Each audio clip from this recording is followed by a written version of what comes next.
દાહોદમાં ભાજપ નેતાના મકાનમાં લાખો રૂપિયાની ચોરીનો બનાવ બનતા જ પંથકમાં ફફડાટ ફેલાયો। દેવગઢ બારિયાના સાતકુંડા ગામે ભાજપના નેતા ભૂપેન્દ્રસિંહ ચૌહાણના બંધ મકાનમાં તસ્કરો ચોરી કરીને ફરાર થઈ ગયા। નેતા પરિવાર સાથે વડોદરા ગયા હતા તે સમયે તસ્કરોએ બંધ મકાનનો મુખ્ય દરવાજો તોડી ચોરી કરી। અંદાજે 36 તોલા સોનાના દાગીના અને રોકડ રકમની ચોરી કરી તસ્કરો ફરાર થયા। ઘટનાની માહિતી મળતા સમગ્ર પંથકમાં ફફડાટ ફેલાઈ ગયો।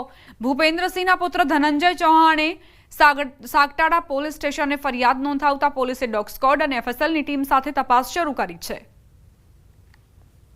ત્રણેય જણ અમે બરોડા હતા। સવારે જ્યારે આવ્યા ત્યારે બધું જોયું ત્યારે અમે પોલીસને જાણ કરી આવ્યા પછી અને પોલીસે કાર્યવાહી ચાલુ કરી અને અમે જ્યારે અંદર બધું જોયું ત્યારે તપાસમાં એવું આવ્યું છે કે અમારું અંદાજે 36 તોલા જેવું સોનું ગાયબ થયું છે। થોડા ઘણા 2 લાખની આજુબાજુ કંઈક કેસ હતા એ ગાયબ થયું છે અને પોલીસને કોઈ જાણ કરી છે તો પોલીસની કાર્યવાહી હવે ચાલુ છે। તો અમારી માંગ એટલું છે કે હવે જે કાર્યવાહી ચાલુ થઈ છે એમાં જલ્દીથી જલ્દી તપાસ કરીને જે આગળ કાર્યવાહી છે એ પૂર્ણ થાય। વડોદરા વાઘોડિયા રોડ પર દશામાના મઢમાં સાંઢણીની આંખમાંથી ઘી નીકળતી હોવાની વાતને વિજ્ઞાન જાથાની ટીમે ખોટું સાબિત કર્યું છે। એક મહિલા અને તેનો પુત્ર દશામાના મઢમાં સાંઢણીની આંખમાંથી ઘી નીકળતા હોવાની વાત કરી હતી અને લોકોને ધાર્મિક લાગણી સાથે છેતરપિંડી કરતા હતા। વિજ્ઞાન જાથાએ આ ભૂઈની 35 વર્ષની ધતિંગ લીલા બંધ કરાવી દીધી। સાથે જ વિજ્ઞાન જાથાની ટીમને Vadodara police commissioner, deputy police commissioner, police inspector AB Patel, મહિલા પોલીસે પર્દાફાશમાં મદદ કરી। આ ભૂઈએ ભવિષ્યમાં દશામાના મઢે તરકટ નહીં કરવાની લિખિત બાંહેધરી પણ આપી। આ સમગ્ર મામલો છે બેબુનિયાદ તૂટ સાબિત થયો છે। ભોઈ અને તેનો પુત્ર બંને અને પરિવારનો ષડયંત્ર બહાર આવ્યું છે। આર્થિક લૂંટનું કારસ્તાન બહાર આવ્યું છે। જે પ્રકારે ભોઈ છેલ્લા 35 વર્ષથી ધતિંગ લીલા ચલાવતા હતા તે વિજ્ઞાન જાથાએ બંધ કરાવી છે। તેમને કબૂલાતનામું અને માફીપત્ર પણ માંગી લીધું છે।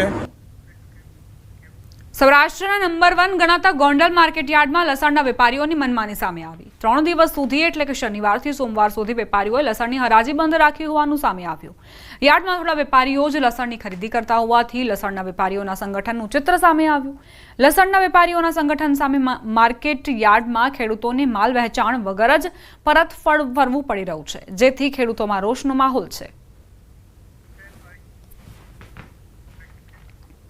વડોદરામાં દશામા મૂર્તિ વિસર્જનને લઈ કોર્પોરેશને 8 કૃત્રિમ તળાવ તૈયાર કર્યા, જેમાં 5 પવિત્ર નદીના જળ અર્પણ કરાયા છે। સરસ્વતી, મહીસાગર, નર્મદા, તાપી, સાબરમતી, ગંગા નદીના જળ અર્પણ કરાયા છે। સામાજિક કાર્યકર નારાયણ રાજપૂતની ટીમે જળ એકત્ર કર્યું અને શાસ્ત્રોક્ત વિધિ સાથે જળને કૃત્રિમ તળાવમાં છોડવામાં આવ્યું। કોર્પોરેશને તમામ કૃત્રિમ તળાવો પર લાઇટિંગ, તરાપા, તરવૈયાની વ્યવસ્થા કરી છે, ત્યારે હજારો ભક્તો કૃત્રિમ તળાવમાં દશામાની મૂર્તિનું વિસર્જન કરશે। ગણેશ વિસર્જન માટે પણ આ જ કૃત્રિમ તળાવો ઉપયોગમાં લેવાશે। મહેનત કરી અમે લોકોએ 5 જળ એટલે કે ત્રિવેણી સંગમનું, મહીસાગરનું, સાબરમતીનું, પછી 4 નદી છે, 4 ધામની યાત્રા છે। એ લોકો મારી જે ટીમ ગઈ ત્યાંથી એ લોકોએ પાણી લાવ્યા છે। કુંભનું પાણી કે જે આપણા વડોદરા શહેરના જે બિલ્ડર છે મણિભાઈ વાસણ, રાજેશ વાસણ, એ લોકો જાતે જઈને એ લોકો કુંભનું પાણી લઈને આવે છે। એટલે આજે સમગ્ર ભારત દેશની જે પવિત્ર નદી છે એ બધી નદીને પાણી લઈને આજે બ્રાહ્મણો દ્વારા વિધિ કરીને આ પાણી અર્પણ કરવામાં આવશે। દશામાની મૂર્તિના વિસર્જનનું પવિત્ર કાર્ય સંપન્ન થવા જઈ રહ્યું છે, ત્યારે વડોદરા કોર્પોરેશન દ્વારા ઇતિહાસમાં પહેલી વખત 7 જેટલા ડેડિકેટેડ દશામાની મૂર્તિના વિસર્જનના તળાવ નક્કી કરવામાં આવે છે, જેમાં 2 કુદરતી તળાવ છે। દશામાનું તળાવ ગોરવા ખાતે અને હરણીનું જે બ્યુટીફાઈ થયેલું તળાવ છે એમાં એક એન્ક્લોઝ પોન્ડ છે, એનો ઉપયોગ આપણે આમાં કરવાના છે। એ સિવાય કહી શકાય કે અલગ અલગ એરિયામાં 5 જેટલા આર્ટિફિશિયલ પોન્ડ તૈયાર કરવામાં આવ્યા છે તરસાલી માર્કેટ પાસે। છોટાઉદેપુર જિલ્લાનું કવાંટ તાલુકાના અમલવાંટ ગામનું તળાવ ભર ચોમાસે ખાલી જોવા મળી રહ્યું છે। વર્ષોથી આ સિંચાઈ તળાવ ચોમાસાના પાણીથી પૂરું ભરાઈ જતું હતું, પરંતુ છેલ્લા 2 વર્ષથી આ તળાવ ચોમાસાના સમય પણ ખાલીખમ રહે છે। તેની પાછળનું કારણ છે દરવાજામાં થયેલ નુકસાન। દરવાજાથી પાણી જરૂર પડે છોડવામાં આવે છે, તે દરવાજામાં નુકસાન થતા પાણીનો સતત વેડફાટ થઈ રહ્યો છે। કોતરોમાં રોજનું હજારો લીટર પાણી વહી જાય છે। આ વાતની જાણ સિંચાઈ વિભાગને કરી અને લાખોના ખર્ચે કામગીરી પણ કરવામાં આવી, પરંતુ કામગીરી કરવા છતાં સ્થિતિ તો એની એ જ રહી। ગામના લોકો સૂત્રોચ્ચાર કરી વિરોધ કરી રહ્યા છે. કામગીરીમાં ફક્ત વેઠ ઉતારવામાં આવી રહી છે. જે દરવાજાને રિપેર કરવાનો હતો ત્યાં જાણે થીગડા મારી દેવામાં આવ્યા હોય તેવું જોવા મળ્યું, જેથી આક્રોશમાં આવેલા ખેડૂતો જણાવી રહ્યા છે કે આવા અધિકારી સામે સરકારે પગલાં લેવા જોઈએ. અહીંયા જૂનામાં જૂનો તળાવ છે 80-90 વર્ષ પહેલાનો, અને અમલવાડ, સાપરિયા, જાંબલી મુસર પાણી જાય છે. સિંચાઈ માટે પાણી મળતું નહીં. ગેટ હમણાં ખુલ્લો છે.